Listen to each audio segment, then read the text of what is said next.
ना कर सका, वो ज़्यादा पढ़ लिख ना सका। लेकिन जब वो 60 साल का हुआ तो 4 कॉलेजों ने उसको ऑनररी डिग्री दी, डेमोक्रेटिक नेशनल पार्टी का वो सदर बना और अमेरिका के पोस्ट ऑफिस का पोस्ट मास्टर जनरल बन गया।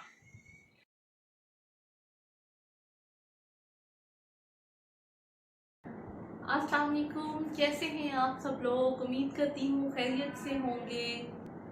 लास्ट वीडियो में हमने जो डिस्कशन की थी वो ये थी कि हम कैसे अपनी अच्छी कम्युनिकेशन के ज़रिए लोगों को अपना घरविदा बना सकते हैं।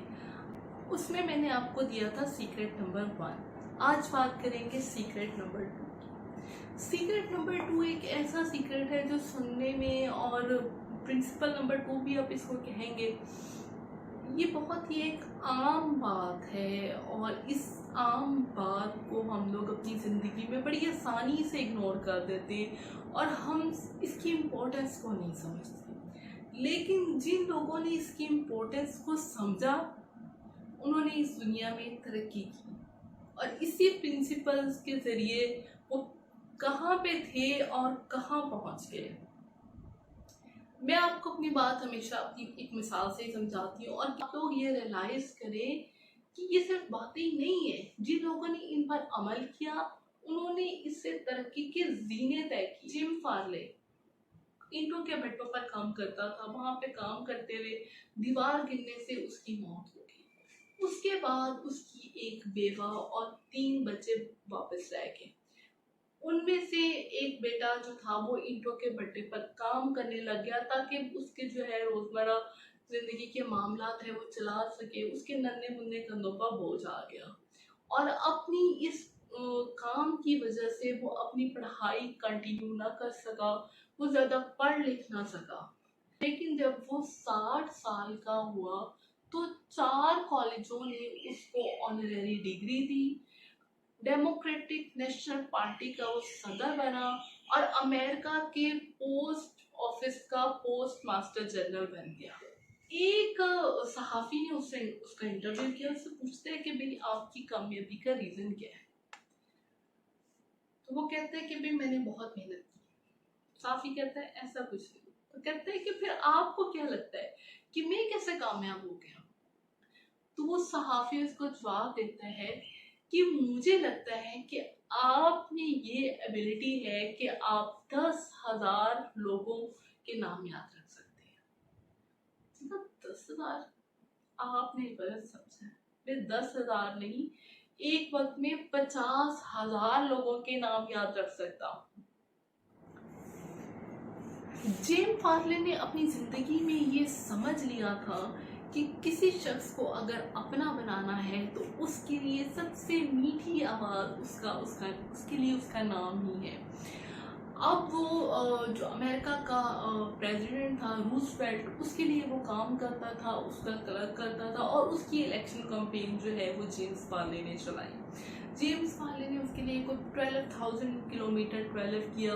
19 to 20 रास्तों में उसने सफ़र किया। वहाँ पे वो मुख्तलिफ लोगों से मिला। जिन जिन लोगों से मिला वापस आके उसने उन सबको खतूत लिखे।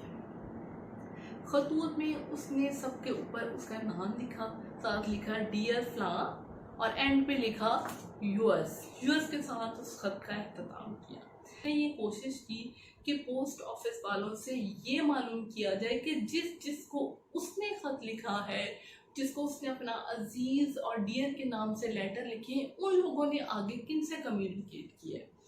तो उसने उससे जो है ना वो पोस्ट ऑफिस वालों से वो तमाम लोगों की लिस्ट ले लिया। वो कोई लाखों करोड़ों लोग बन गए।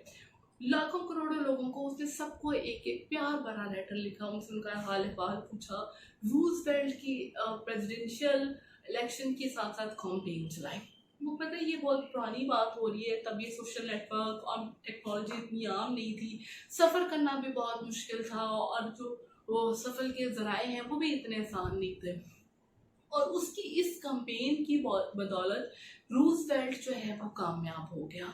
अब जेम्स फार्ले क्या करता था, वो जब किसी से मिलता था तो उससे पहले उसका नाम पूछता था, उसकी फैमिली का पूछता था, उसका बिजनेस का पूछता था और इसको अच्छे तरीके से ज़हन नशीन कर लेता था। फिर वो बंदा उसको चाहे साल बाद मिले या 2 साल बाद मिले, फिर वो आगे उससे बात करता था, उससे आगे की कम्युनिकेशन करता था। तो अब ये बताएं कि वो बंदा जब से उसके फैमिली के हालात पूछेगा और उससे आगे कम्युनिकेशन की तरफ जाएगा, तो वो उसका गर्विता क्यों नहीं होगा। तो इससे जेम्स फार्ले ने बहुत से लोगों का अपना फैन बना लिया और उसने ये राज पा लिया कि लोगों का नाम ही एक ऐसी चीज है जिसको वो अपनी जिंदगी का हिस्सा बना के वो कामयाब हो सकता है, और वो बगैर पढ़े लिखे कॉलेजेस से ऑनरेरी डिग्रीज ले रहा है। हम अपनी रोजमर्रा जिंदगी में क्या करते हैं, हमसे कोई अजनबी मिलता है, हम उससे 2 मिनट की मुलाकात करते हैं, उसका हाल हवाल पूछते हैं और फिर बस चले जाते हैं, और उसके बाद हमने जिंदगी में कभी तरद्दुद ही नहीं किया कि हम जान सके ये कौन था। जब वो कभी दोबारा मिलता है तो मुझसे यही कहते हैं, ओहो मैं आपका नाम भूल गया, तब का नाम क्या था। और हालांकि नाम भूल जाना और उसको अगर आप याद रख लेते हैं और उसको अगली दफा उस मुलाकात में उसको उसके नाम से बुलाएंगे, तो आप ये देखेंगे कि वो शख्स आपकी कितनी कदर करता है। की बात करें, एंड्रयू कार्नेगी अमेरिका का बहुत ही मशहूर इंडस्ट्रियलिस्ट था और स्टील इंडस्ट्री में उसको किंग माना जाता था। अच्छा, जब वो बचपन में छोटा था उसने क्या किया कि वो अपने घर में कुछ खरगोश खरीद लाया। वो खरगोश के छोटे छोटे बच्चे थे, मसला आता था कि जब उसको खुराक डालने में कहते कि यार मैं कहाँ से इनका चारा लेकर आऊँ। उसको एक तरकीब आई, उसने मोहल्ले में, आपको पता है गली मोहल्ले में छोटे छोटे बच्चे खेल रहे, तो उनको बुला लिया घर में। उनसे कहता है कि अगर तुम इन खरगोशों के लिए खुराक लेकर आओगे तो मैं इन सब खरगोशों का नाम तुम लोगों के नामों पे रख दूंगा सब। और वो बच्चे जो है बड़े खुश हो गए और वो उसके लिए डेली जो है वो खरगोश के लिए चारा लाते और एंड्रयू कार्नेगी का काम चलता रहा। अब उसने इस प्रिंसिपल को अपनी सोशल लाइफ से निकाल के अपने बिजनेस लाइफ में लिया। उसने बहुत से ऐसे प्रोजेक्ट्स लगाए जिसमें उसने जिनके साथ काम करना था उनके नाम पे उन प्रोजेक्ट्स को शुरू किया। एक दफा ये हुआ कि उसका कंपटीशन पड़ गया अपने कंपेटिटर के साथ। उसका कंपेटिटर था पॉल। अब दोनों ये चाहते थे, एंड्रयू भी चाहता था, पॉलमैन भी चाहता था कि पैसिफिक रेलवे कंपनी जो है वो उनसे स्टील ले और उससे रेलवे लाइंस बिछाए। एंड्रयू कार्नेगी और पॉलमैन का बड़ा टफ कंपटीशन रखा। वो चाहते थे ये टेंडर उनको मिल जाए। उन्होंने मिनिमम लोएस्ट बिड्स दी और हत्तल अमकान कोशिश करते रहे, अपना रेट कम करते रहे ताकि वो ये टेंडर हासिल कर सके। उस टेंडर के अख्ताम के बाद जब उनकी आपस में मुलाकात हुई तो एंड्रयू कार्नेगी ने पॉलमैन को कहा कि आपको नहीं लगता कि हम बेवकूफ़ी कर रहे?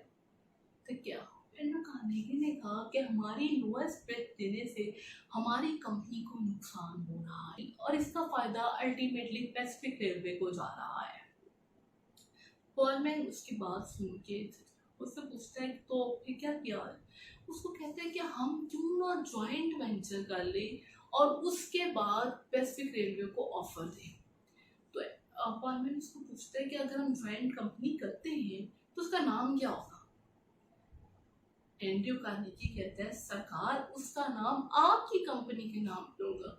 पॉलमैन ये सुन के खुश हो जाता है, उसको अपने ऑफिस में बुलाता है और बिलाकर वो ज्वाइंट वेंचर करते हैं और उससे एंड्रयू कार्नेगी लाखों रुपए कमाता है। एंड्रयू कार्नेगी जब कंपनीज में ज़ाहिर नीचे लेवल से बंदा ऊपर जाता है ना, जब वो डिफरेंट कंपनीज में काम कर रहा था वो इस चीज़ पर हमेशा सेटिस्फाई रहता था कि कभी भी उसकी कंपनी में वर्कर्स का झगड़ा नहीं होता था। तमाम वर्कर उसका काम बड़ी दिलजमी से करते थे क्योंकि वो सबको उनके नाम से प्यार से और मोहब्बत से बुलाता था और वो ये बात बड़े अच्छे तरीके से समझता था कि किसी को अपना गर्विदा बनाना है तो उसको उसके नाम से पुकारे। और ये मेरी इस बात को आप भी अपने जहन में बिठाएं। आप सोचें कि अगर आप किसी को उसके किसी भी बंदे को उसको प्यार से उसको मोहब्बत से बुलाते हैं, उसका नाम लेते हैं, तो वो बंदा आपका काम दौड़ के करता है, भाग के करता है और आपकी वैल्यू करता है। अब हमारे यहाँ क्या होगा कि बहुत से लोग ये कहेंगे कि भाई मैं तो नाम याद नहीं रख सकता, मेरी तो इतनी एबिलिटी नहीं है, ना मेरे पास इतना वक्त नहीं। तो मैं आपको ये कहूँगी कि प्रेसिडेंट रूजवेल्ट से ज़्यादा बिजी आप नहीं हो सकते, जिसको अपने मिस्त्रियों के नाम भी पता होते थे। उसको पता होता था कि इस मिस्त्री का क्या नाम है, इस बागबान का क्या नाम है, वो उनको उनके नाम से पुकारता था। 100, 200, 300 साल पहले की बात करें कि जो राइस हजरात होते थे जिनके पास बहुत पैसा होता था, वो मुसन्नफीन को, राइटर्स को बहुत मालो दौलत दे देते थे कि वो अपनी बुक्स में उनका नाम लिखे और उनका नाम जो है वो चलता रहे। आपको पता है कि हमारे यहाँ भी ये एक बहुत ही अच्छा छोटा सा कॉन्सेप्ट है कि हम ये कहते हैं कि बच्चे ज़्यादा होने चाहिए, नस्ल चलनी चाहिए। हमारे माँ बाप, हमारे बाप दादी चाहते हैं कि बच्चे होने चाहिए, और पीछे मोटिव क्या होता है, नाम लेने वाला कोई होना चाहिए। अब नाम जो है वो कोई छोटी चीज़ नहीं है। सारी जिंदगी इंसान की स्ट्रगल नाम बनाने में लग जाती है और हम इसको बहुत ही मामूली सी चीज़ समझ लेते हैं। हम किसी से बात करते हुए ये नहीं सोचते कि यार इस बंदे के लिए नाम की वर्थ क्या है। अब मैं आपसे बात कर रही हूँ और आप में से हजारों लोग ये सोच होंगे यार ये जो मैं बता रही हूँ मुझे सब पता है। पता होना जरूरी नहीं है, पते को इम्प्लीमेंट करना जरूरी है। आप में से कितने लोग हैं जो नामों को याद रखते हैं। एक कम्युनिकेशन का हिस्सा है और ये बहुत ही आसान तरीका है। इसके लिए आपको कोई बहुत ज़्यादा वोकेबलरी की ज़रूरत नहीं है अपनी कम्युनिकेशन को बेहतर करने के लिए। आपको लोगों को दिलों में घर करने के लिए सिर्फ उनका एक नाम याद रखना है, उसको मोहब्बत से और प्यार से अदा करना है।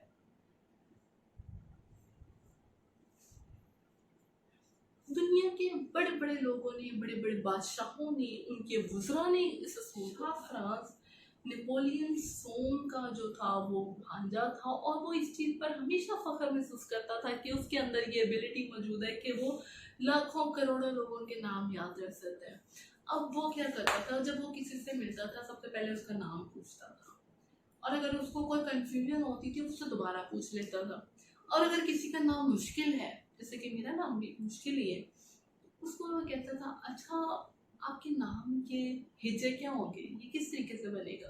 अगर फिर भी उसको समझ नहीं होती थी, उसको पूछता था कि इसको लिखा कैसे जाएगा और इस तरीके से वो उस बंदे का नाम याद रख लेता। अगर उसको ये लगता था कि ये बंदा ज्यादा इम्पोर्टेंट है तो वो उसका नाम बोलने की गलती कभी नहीं करता था। आजकल हमारे जितने भी सियासतदान हैं, आप इमेजिन करें कि हर सियासतदान पसंद, कोई भी जो भी आपका फेवरेट है, जिसको आप अपना फेवरेट पॉलिटिशियन मानते हैं, या कोई भी आपका फेवरेट साइंटिस्ट है, या आपकी जो भी फेवरेट पर्सनैलिटी है जिसको आप पसंद करते हैं, वो आपको लेटर लिखे और उसमें आपका नाम लिखा हुआ हो और एंड पे वो उसको बड़े पोलाइटली क्लोज करे, तो आपको कैसा लगेगा? आपका दिल करेगा उससे बात करने को, उससे दोबारा कम्युनिकेट करने को, उसको याद करने को। बाद ये होता है हम किसी को बहुत सख्ती से बुलाते हैं और ये सबके साथ होता है और ये एक नेचुरल प्रैक्टिस है कि सबके साथ होता है कि जब कोई आपको बुरे तरीके से आपका नाम उल्टा लेता है तो आप माइंड कर जाते हैं फौरन से। करते हैं कि नहीं करते? हर बंदा माइंड कर देता है मेरा नाम आपने गलत, मेरे नाम की स्पेलिंग ठीक नहीं लिखी, मुझे आपने ठीक बुलाया नहीं। क्योंकि आपका नाम आपकी पहचान है और ये हर बंदे की पहचान है और हर बंदे की कमजोरी है। तो आप भी मेरी इस बात को समझ लें, मान लें, लिख लें, अपनी जिंदगी का असूल बना लें कि किसी भी शख्स से मिलें उसका नाम याद रखें तो ये जान लें कि उसके लिए सबसे मीठी और जादुई आवाज उसका नाम है। इसको आप अपनी कम्युनिकेशन स्किल्स का हिस्सा बनाएं और आप देखेंगे कि आपके सोशल सर्कल में लोगों का कितना इजाफा होता है। तो ये थी आज की वीडियो, उम्मीद करती हूँ आपको पसंद आई होगी। और अगर आप इस वक्त तक मेरी वीडियो देख चुके हैं तो आपसे दरख्वास्त करती हूँ कि मेरे चैनल को सब्सक्राइब कर दें और शेयर कर दें। तो आज के लिए इतना ही। Thank you. Allah Hafiz.